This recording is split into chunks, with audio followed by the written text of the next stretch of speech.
Hey, what's up, everyone? So today I want to go back in time a little bit to 2006 to actually talk about Star Wars rebooting its continuity. Unlike 2014, we all know the story there, expanded universe, discontinued, rebranded Legends. In 2006, there was a blog post on StarWars.com by Dan Wallace sort of daring to ask the question, could Star Wars ever reboot its continuity? And he takes a couple of representative reactions to this idea and analyzes them and throws some of his own thoughts in. It's a very interesting article. It's no longer on the site, but you can still find it through the Internet Archive.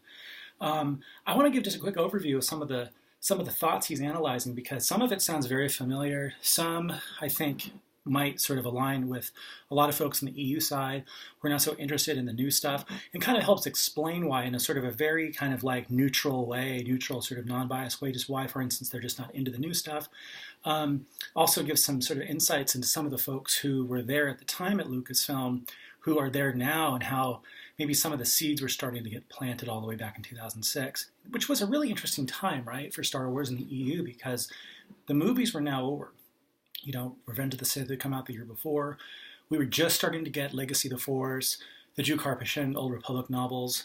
There was this weird period of time where we were in for some really good EU, but this was really the EU's time once again to shine, right? Because without the films, it was up to the EU again to continue the continuity, to help us sort of understand what was coming next in the saga, which really leads to sort of the first main reaction. It was written by Greg Mitchell. Incidentally, all of the reactions here were sort of written under the names of these authors' usernames on the old StarWars.com forum. So I know who a couple of them are, not all of them. But the first one I'm pretty sure was Greg Mitchell, was someone who had done some work on like hyperspace and some various sort of online features for Star Wars. And he says pretty emphatically that if Star Wars ever reboots its continuity, that he, in essence, will be done with Star Wars, and not out of any spite for fans of what comes next, but simply because for him, what's so important about Star Wars is that it is all in continuity with itself, and that, with the EU in particular, you're able to understand what comes next. So if you love the adventures from the EU and the Star Wars saga writ large,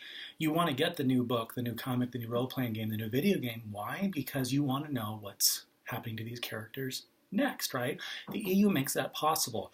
Continuity makes that possible, which is why those two things were so important. The EU continuing the saga past the films, and the fact that all of those sagas were interconnected through a mainline continuity, right? So that if there was now some new fork in the road, as has been the case since 2014, where Legends has sort of stopped, unfortunately, but this new stuff's gone in a different path. Sure, folks, can follow the new stuff, and fans of that can follow that continuity and see the new films and the new books and new comics coming from that timeline and understand what happens next there. But nothing along that timeline really sort of helps answer the question for folks of the old timeline, what's happening next? So again, in a very sort of just simple, straightforward way, it explains why a lot of us, including myself on the EU side, don't follow the new canon. And by the way, there are many folks who follow both the EU and the new stuff, and that's totally great.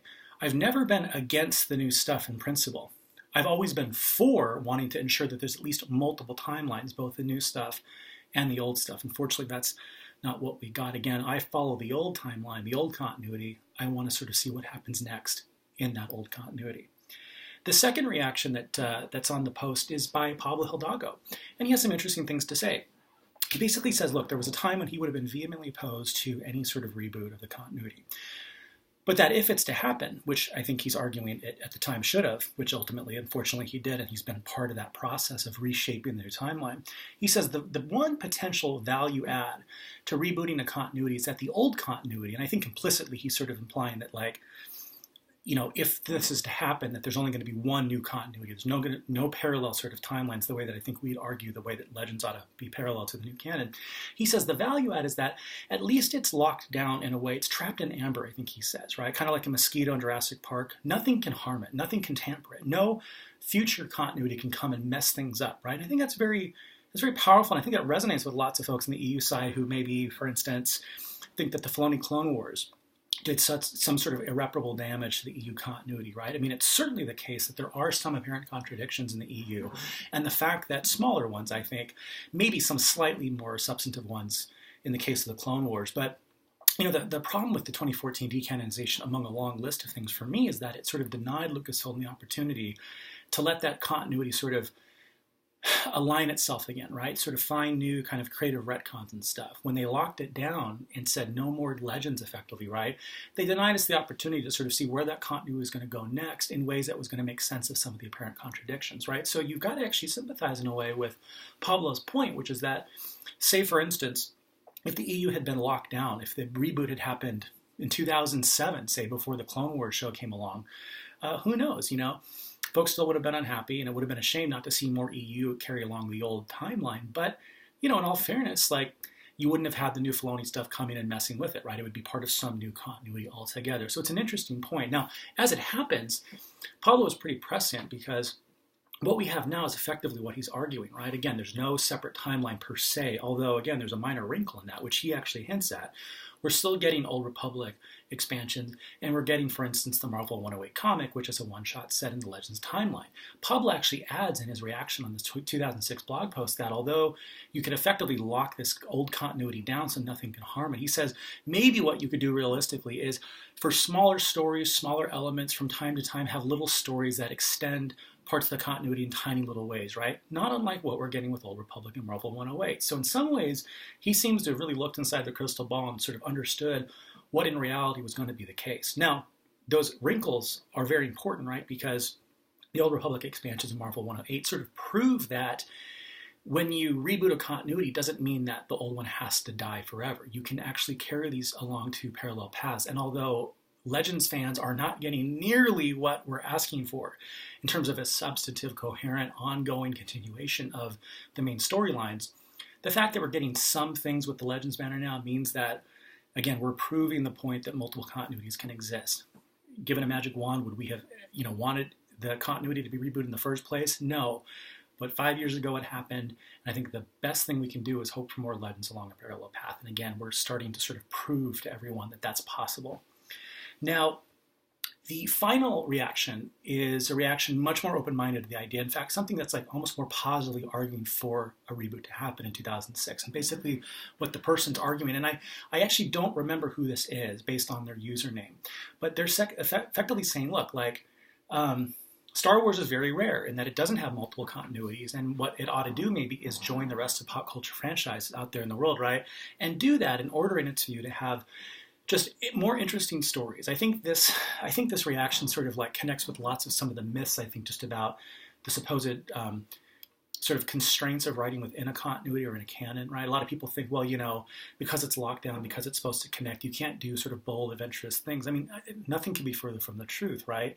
You're totally free to do lots of bold, interesting things. And where, for instance, it butts up against existing continuity, that continuity itself sort of like, given enough time, finds ways of making sense of it all, right? Again, the classic example, Boba Fett's continuity totally blasted away by episode 2, and yet the EU was able to eventually come back around and make sense of it all, right? So you can tell big, bold, original new stories and still make it all add up, right? It's pretty simple. It's pretty straightforward. And it's a shame that this person on StarWars.com is sort of saying, hey, why don't we be like every other franchise? Because the whole point is only Star Wars was able to kind of have its cake and eat it too. Do lots of bold, interesting things and make it all add up. Keep it all within one mainline continuity. And moreover, as we all know, and as they knew at the time in 2006, the EU had ways of addressing things that maybe were too bold, right? There were things that were non-canon. There were things that would eventually be labeled infinities. There were things that were maybe S-canon, things that were fun at the time inside a video game, but that no one ever realistically thought was going to be sort of mainline canon. At some point, they could get pulled into the continuity if need be, right? But again, like the person in particular in this third sample is talking about video games, saying, hey, wouldn't it be cool just to have like a wild, fun video game that doesn't have to fit? Again, to a large extent, EU video games were allowed to do that. In Dark Forces, Kyle Katarn can become the Emperor. Now, that doesn't happen in the mainline C-canon continuity of the expanded universe or the Star Wars saga. But again, you can play that as a video game player, but still make the majority of the game make sense, right? And the EU had a way of doing that. So there's a sense in which, sure, great, lean into the idea of there being multiple sorts of ideas that can come out of this, but it doesn't have to be a formal reboot. At worst, again, adopt the idea of there being multiple continuities. So if you really want to do something bold over here, fine, create a separate timeline. Create a separate timeline that does this. Just keep the old stuff going, right? Now, Dan Wallace, who wrote the blog post analyzing these things, he sort of throws his 2 cents in, particularly on this idea, and he sort of adds it like, yeah, he's like, take Superman.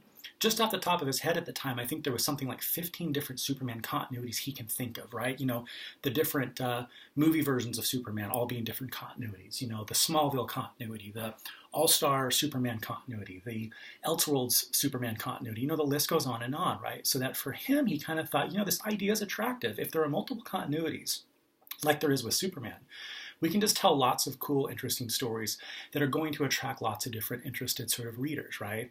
And again, I would argue that that's what the EU was always able to do, and they could have just done more of that, more infinities, more end canon stuff, more adventurous S-canon video games, or just give it more time to do big, bold things that potentially butt up against the continuity, but give it the time for it to correct itself in more interesting ways, right? So what is also prescient, by the way, not just about Pablo's comments about the way in reality the 2014 reboot sort of went, but this final idea about like how there positively should be more continuities, is that the person says in particular, he's like, why can't there just be a version of Star Wars where the old Republic is just 1,000 years old and we forget about the stuff that happened before, basically doesn't exist, and we just tell cool stories about sort of the modern sort of Star Wars era. Not unlike the way it is now with the new canon, where the old Republic is basically gone, right? Despite the fact that tons of fans of the new stuff continue to want to say, when are we going to see Revan in the new films? And when is stuff from the Old Republic books going to show up? Guys, you know, for those of you into the new canon, that's not part of the new timeline, right? The new timeline basically begins in the year 1000 before the Battle of Yavin, right? So, and yet this person making this argument, this positive argument for multiple continuities, is sort of kind of hinging it all on the idea that it would be really great if this new continuity just basically started in the year 1000 before the Battle of Yavin. Really fascinating. I'd really want to know who this person is, because it makes me think that they're a part of the new story group, or at least were around sort of like what the decisions were being made about 2014. In any event, it just kind of goes to show that the movement to sort of defend and preserve the EU didn't just begin in 2014. It didn't just begin in 2012 when Lucasfilm was bought by Disney. You know, there have always been fans of Star Wars and of the EU who have constantly been reminding Lucasfilm very gently, very politely, just make sure to keep it in continuity. You know, when the Filoni Clone Wars came out, there were a number of people in the early days of internet social media activism sort of arguing, you know, Lucasfilm, just remember to eventually one day give us the necessary retcons to make some of the stickier points make sense, right? Not unlike there were fans for decades sort of arguing, you know, with Lucas himself, why are you making updates to the old movies? You know, why do we need a special edition, right, with more rocks in front of R2-D2? You know, so there's always been this kind of creative tension, I think, within the Star Wars fandom and the EU fandom about constantly trying to sort of keep the pressure on Lucasfilm to keep it in continuity, right? So it's a shame when Lucasfilm insiders were sort of arguing as early as 2006 that actually multiple continuities would be a good thing. But again, I think the lesson at the end of the day is multiple continuities can absolutely work. In fact, we're proving it now, right? With the Old Republic expansions, with Marvel 108. All I think I'd want to do now is like take the language that they've been using for over a decade, right? On StarWars.com about how multiple continuities maybe is realistic and maybe should happen. And just insist that while they're doing the new continuity, just give us more of the old, right? So it's, again, a fascinating blog post. I'll drop the link into it down below. You can sort of see what I'm talking about. And yeah, it's amazing. You know, an EU fan's work is never done, right? Whether it's 2006 or 2019, we've got to be here to defend the EU. I just hope that, you know, the time will come when we'll be spending less time defending and more time enjoying new Legends content. All right, talk to you guys later. Bye-bye.